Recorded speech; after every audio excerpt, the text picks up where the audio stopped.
Bonjour à tous et bienvenue sur ma chaîne YouTube Zilou Scrap et Bricole. Aujourd'hui nous nous retrouvons pour la deuxième séance, si je puis dire, avant les fêtes de Noël. Alors cette fois-ci nous allons réaliser deux cartes, une plus Noël, une davantage Nouvel An, avec des découpes, du ruban, des sequins, bref, tout ce que vous pouvez avoir, des die cuts, des choses comme ça. Voilà le challenge. Allez, c'est parti. Alors, je suis venue découper dans différents papiers. Je vais vous montrer un petit peu ce que j'ai prévu. Donc voilà, donc le challenge étant de faire deux cartes, une plus thématique Noël, une plus thématique Nouvel An. Je suis venue donc découper une feuille de papier A4 en deux que j'ai pliée en format chevalet.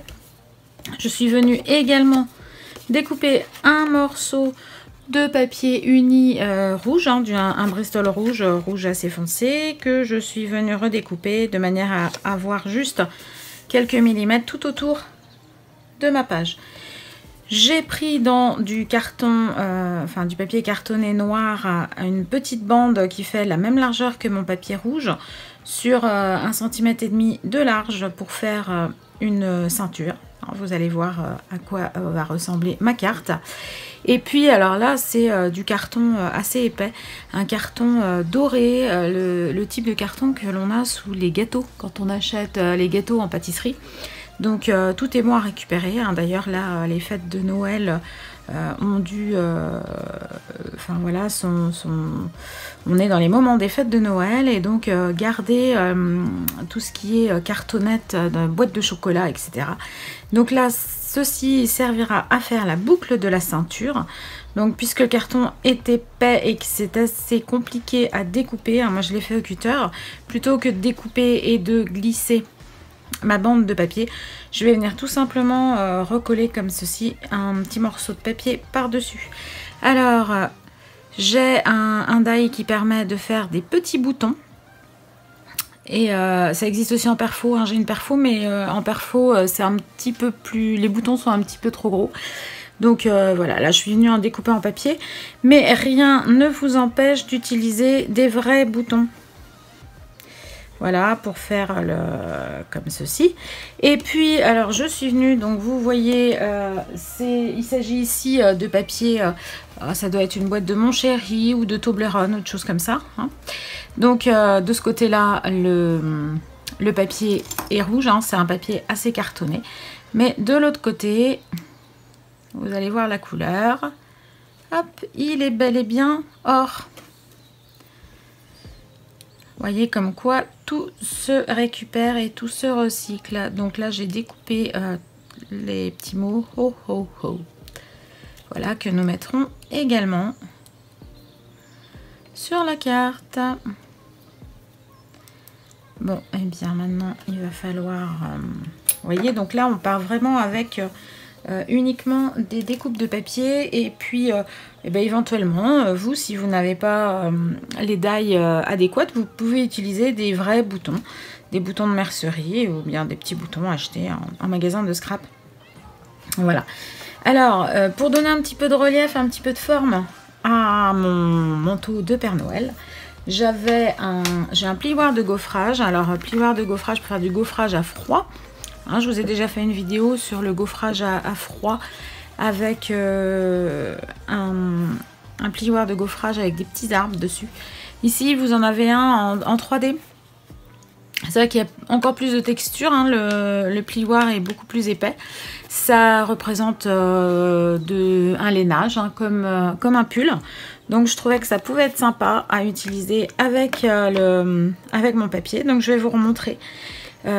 Pour celles qui le souhaitent, hein. Sinon vous passerez en accéléré comment on fait pour obtenir un gaufrage avec un papier, surtout avec du 3D. Allez, je vais chercher ma Big Shot et je vous montre. Alors cette fois-ci nous allons nous munir du plateau comme ceci, et non pas de la plateforme magnétique, parce que nous allons devoir retirer les deux épaisseurs du sandwich. le niveau 1 et le niveau 2 pour ne garder que la plateforme, la dernière plateforme. Sinon, toute cette épaisseur là ne passera pas dans la machine. Alors, on utilise toujours le petit sandwich, hein. Donc la première plaque qui constitue le sandwich. Ce que j'appelle le sandwich, c'est donc les plaques en plexiglas, hein. Donc voilà, on en met une dessous, une dessus. Alors là, on fait bien attention au motif par rapport à la longueur. Donc là, moi, je veux pas mes côtes dans ce sens-là, hein. Je veux bien un pull avec des torsades dans ce sens-là. Donc je vais regarder aussi également pour que ce soit à peu près régulier. Hein, vous voyez, j'ai une torsade là, une torsade là. Donc on va commencer pile poil au milieu pour éviter d'avoir un pull qui s'en va de travers. Hop. Voilà, bah là on est pas mal. Hop, je ferme bien mon plioir de gaufrage, hein, pour pas que ça bouge à l'intérieur. Et je viens, donc, comme je vous l'avais dit tout à l'heure, prendre tout ça en sandwich. Et c'est parti. On mouline. Alors, c'est assez épais.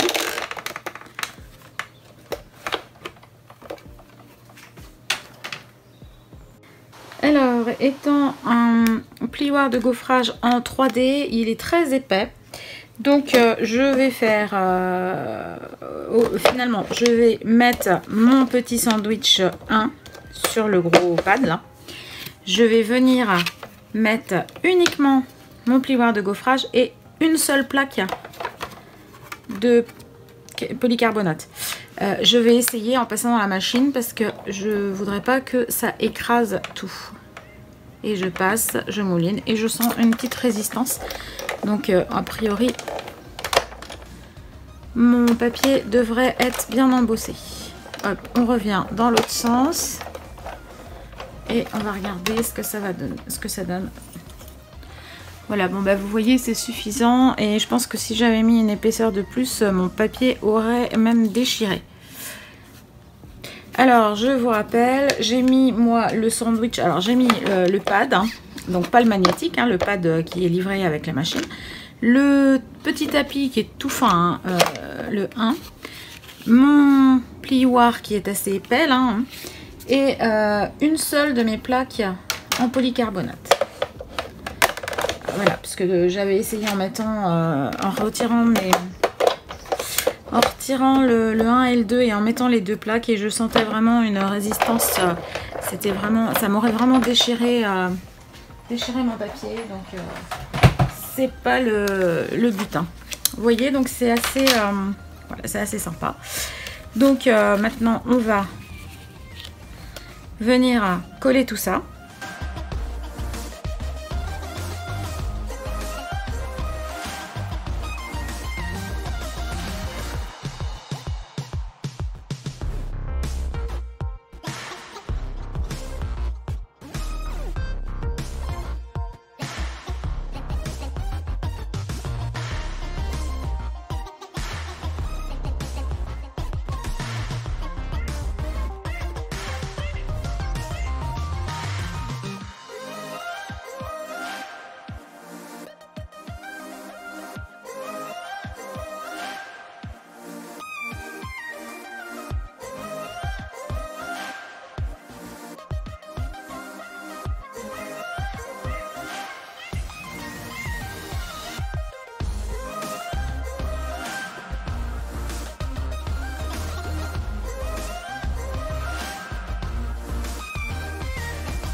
Alors, pour faire ressortir les petites lettres, je pense utiliser une... voilà, faire une petite étiquette blanche dans un papier, de manière à ce que ça ressorte mieux. Et puis également que ça colle mieux, parce que sur mon papier gaufré, des petites lettres comme ça, je vais avoir du mal à les faire adhérer. Donc je vais aller découper une petite étiquette, et puis je vais coller mon texte dessus. Alors voilà, je viens chercher parmi les différentes découpes que j'ai. Là c'est parfait. Mon mot il tiendra juste en hauteur. Alors je vais découper une étiquette avec ce die-ci.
Alors voilà, je trouve que ça commence déjà à ressembler à quelque chose. Je rajouterai bien une ou deux petites découpes de feuilles de sapin par exemple, pour avoir une petite touche de vert sur ma carte. Donc je vais aller découper également des petites branches.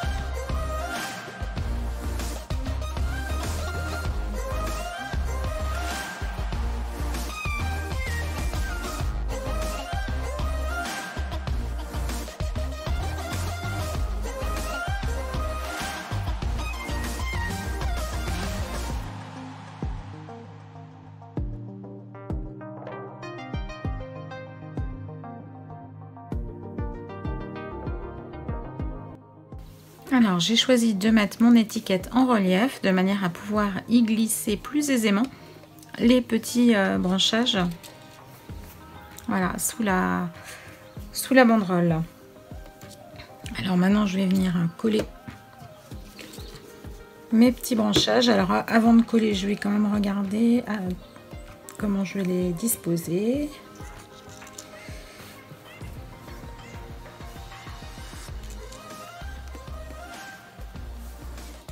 Voilà, on va faire à peu près comme ceci, hein. Donc c'est parti pour le collage.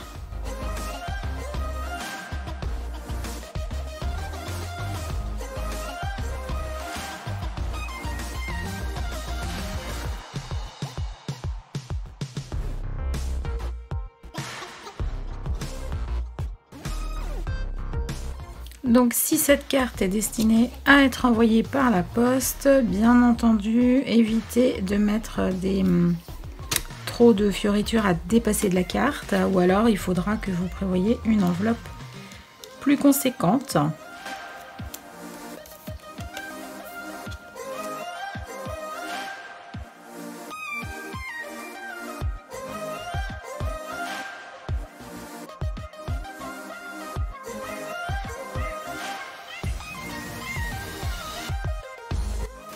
Voilà, et bien pour ma part, ma carte de Noël est terminée. Elle est toute simple à faire, mais je trouve qu'elle fait beaucoup d'effet. Voilà, j'espère que ça vous donnera envie d'en réaliser. Alors, rendez-vous à la fin de la semaine pour la carte thématique Nouvel An. Voilà, j'espère que ce tutoriel vous aura plu, qu'il vous donnera envie de réaliser plein de jolies cartes de Noël avec des découpes et du papier. Merci d'avoir regardé ma vidéo, de vous abonner à ma chaîne, de liker et à très bientôt. Kenavo!